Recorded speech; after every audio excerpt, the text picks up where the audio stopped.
ओम आर्य कन्या inter college Prayagraj. मैं श्रीमती मोहू बसु। हम लोग पढ़ रहे थे कक्षा 7 में विज्ञान, जिसके अंतर्गत आज हम लोग नया पाठ पढ़ेंगे, ऊष्मा एवं ताप। ऊष्मा और ताप ये क्या है बच्चों? गर्माहट और ठंडेपन की माप। आप देखते हैं कि गर्मी के दिनों में हमें बहुत गर्मी लगती है और हम सूती कपड़े पहनते हैं और क्या करते हैं, एसी चलाते हैं, पंखा चलाते हैं ठंडा करने के लिए, या छाँव में बैठते हैं। लेकिन जब जाड़े का मौसम आता है तो हमें बहुत ठंडा लगता है। हम जो है स्वेटर पहनते हैं और क्या करते हैं, आग जलाते हैं, हीटर जलाते हैं गर्माहट पैदा करने के लिए। तो किसी वस्तु की गर्माहट अथवा ठंडेपन की माप जो होता है उसे ताप कहते हैं। समझ गए बच्चों? किसी वस्तु के गर्माहट अथवा ठंडेपन की माप, जैसे कि बर्फ़ को हम छुएंगे तो क्या होगा, बहुत ठंडा लगेगा। इसी तरह चाय को हम छुएंगे तो क्या होगा, बहुत गर्म लगेगा। तो किसी वस्तु की गर्माहट अथवा ठंडेपन की माप को ताप कहते हैं। तापमापी या थर्मामीटर क्या होता है?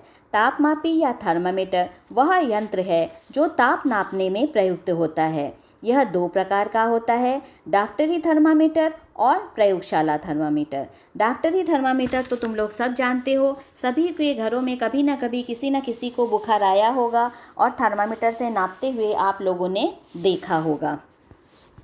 और जो प्रयोगशाला थर्मामीटर होता है वो प्रयोगशाला में इस्तेमाल किया जाता है। इसे क्या होता है, कमरे का ताप या प्रयोगशाला में ताप अलग अलग चीज़ों का निकाला जाता है।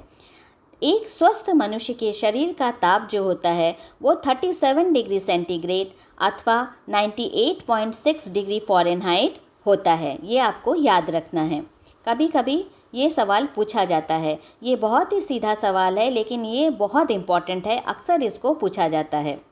सेल्सियस पैमाने पर 100 खाने बराबर फ़ारेनहाइट पैमाने पर 180 खाने के बराबर होता है। इसको हम लोग बदल सकते हैं। अगर हमें सेल्सियस पैमाने का माप पता है तो हम फ़ारेनहाइट पैमाने में बदल सकते हैं, और अगर फ़ारेनहाइट का पता है तो हम सेल्सियस पैमाने का माप पता कर सकते हैं। यदि सेल्सियस पैमाने का ताप C और फ़ारेनहाइट पैमाने पर F है तो C/100 F-32/180, या इसको सिंप्लीफाई करके C/5 F-32/9 ये होता है। तो किसी चीज़ में अगर आपको C पता है तो आप F निकाल सकते हैं, अगर F पता है तो आप C निकाल सकते हैं। सेल्सियस ताप और फ़ारेनहाइट ताप में संबंध से किसी वस्तु का ताप एक पैमाने पर मापकर दूसरे पैमाने में बदला जा सकता है। अब तक हम लोगों ने ताप के बारे में पढ़ा। अब ऊष्मा की अवधारणा। ऊष्मा एक प्रकार की ऊर्जा है। कैसे पता? आप लोग घरों में चाय तो सभी लोग बनाते होंगे, क्लास 7 में पहुंच गए हो। तो चाय बनाते समय अगर कभी आप पानी उबालते हो भगोने में और उसको ढक देते हो तो क्या होता है, जब पानी उबल जाता है तो वो जो ढक्कन होता है वो ऊपर नीचे होता है, और काफ़ी देर तक अगर पानी उबल जाए तो वो ढक्कन गिर भी जाता है। किसके कारण? क्योंकि इसमें भाप बनता है और भाप में ऊर्जा होती है जो ढक्कन को गिरा देती है। तो ऊष्मा जो होता है एक प्रकार का ऊर्जा होता है जिसका प्रवाह अधिक ताप से कम ताप की वस्तु की ओर होता है। जितना भी चीज़ें इसमें लिखा हुआ है सब आपको लिखना है और याद करना है। इसके बाद बच्चों, ऊष्मा का मात्रक। ऊष्मीय ऊर्जा का मात्रक कैलोरी या जूल होता है। आपको याद रखना है, 1 कैलोरी बराबर 4.18 जूल। 1 कैलोरी बराबर 4.18 जूल आपको याद रखना है। ये जितनी भी चीज़ें लिखी हुई है सभी चीज़ बहुत इम्पॉर्टेंट जो पॉइंट है वही मैंने यहाँ पढ़ लिया है। तो क्वेश्चन आंसर के फॉर्म में नहीं, ये आपको सारी चीज़ें जीके के फॉर्म में याद करना है। ऊष्मा की मापन एवं निर्भरता। किसी वस्तु को दी गई ऊष्मा वस्तु के द्रव्यमान तथा तापांतर के अनुक्रमानुपाती होता है। देखो, Q अगर ऊष्मा है तो M क्या है? द्रव्यमान। तो Q अनुक्रमानुपाती है M के, और Q अगर ऊष्मा है और डेल्टा T तापांतर है तो Q अनुक्रमानुपाती डेल्टा T। इसको इस तरह से लिखा जाता है जैसे इसमें लिखा हुआ है।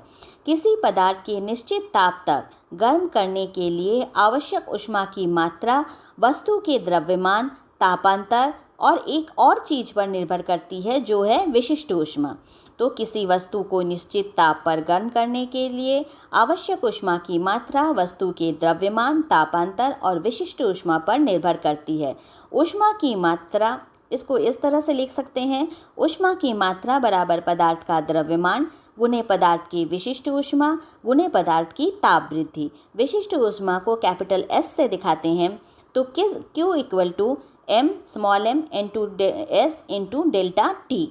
विशिष्ट ऊष्मा का जो मात्रक होता है, अब हम इसी सूत्र को Q is equal to m into S into delta T को में से S निकाल लेंगे तो क्या हो जाएगा, Q upon m into delta T।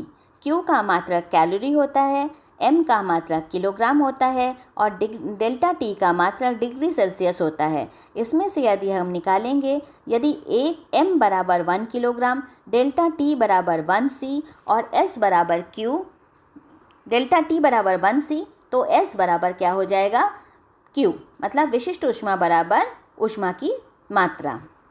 इसके बाद है, अतः किसी वस्तु की विशिष्ट ऊष्मा ऊष्मा की वह मात्रा है जो उस पदार्थ के एकांक द्रव्यमान के ताप में 1 डिग्री सेंटीग्रेड तक परिवर्तन करने के लिए आवश्यक होता है। इसके बाद है सही विकल्प, इसी में प्रश्न उत्तर है, उसको आपको कर लेना है। सही विकल्प, द्रव के गैस में बदलने की क्रिया को कहते हैं, क्या कहते हैं, द्रव से गैस में बदलना। हमेशा याद रखिएगा, द्रव से गैस में बदलना। याद रखिएगा, पानी को गर्म करने पर भाप में बदलना क्या हो जाएगा, वाष्पीकरण। पानी को गर्म करते हैं तो वाष्प बनता है ना, या याद रखने का सबसे सरल तरीका है, पानी को गर्म करते हैं तो वाष्प बनता है, तो इस क्रिया को क्या कहते हैं, वाष्पीकरण। कोई भी द्रव जब गैस में बदलता है तो उस क्रिया को कहते हैं वाष्पीकरण। इसके बाद है, द्रवों में ऊष्मा संचरण होता है। द्रवों में ऊष्मा संचरण होता है संवहन द्वारा। अभी हम आपको पढ़ाएंगे संवहन, विकिरण और चालन विधि, तो उसमें आप बहुत अच्छे से इसको समझ जाएंगे। तो द्रवों में ऊष्मा का संचरण कैसे होता है, संवहन द्वारा। जल का क्वथनांक क्या होता है, 100 डिग्री सेंटीग्रेड। क्वथनांक मतलब जल जो है कितने डिग्री सेंटीग्रेड पर उबलने लगता है।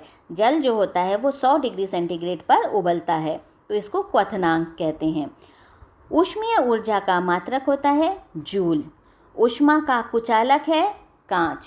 कांच में से होकर ऊष्मा नहीं जाती है। अब आपको सही गलत करना है। किसी वस्तु को गर्म करने पर उसका ताप घटता है। घटता है क्या बच्चों? नहीं ना। जब आप पानी को गर्म करते हो तो गर्म हो जाता है, ताप बढ़ता है, तो ये गलत हो जाएगा। ठोस वस्तुओं में ऊष्मा का संचरण चालन द्वारा होता है। बिल्कुल सही है बच्चों। इसके बाद है, वस्तु द्वारा ली गई ऊष्मा वस्तु के द्रव्यमान पर निर्भर करती है। ये भी सही है। अवस्था परिवर्तन के समय वस्तु का ताप स्थिर रहता है। गलत है। जब कोई अवस्था परिवर्तन होगा तो वस्तु का ताप स्थिर कैसे रहेगा? या तो ताप बढ़ेगा या तो घटेगा, तो ये गलत हो गया। इसके बाद है, पारा ऊष्मा का कुचालक है। ये भी गलत है। तो इतना आप लोगों को कर लेना है, लिख लेना है कॉपी में। नोट्स मैंने अलग से दे दिया है और इसको पूरा का पूरा ये 3 पेज आपको लिखकर याद कर लेना है। आज के लिए बस इतना ही। तब तक के लिए खुश रहो, सुरक्षित रहो और पढ़ते रहो।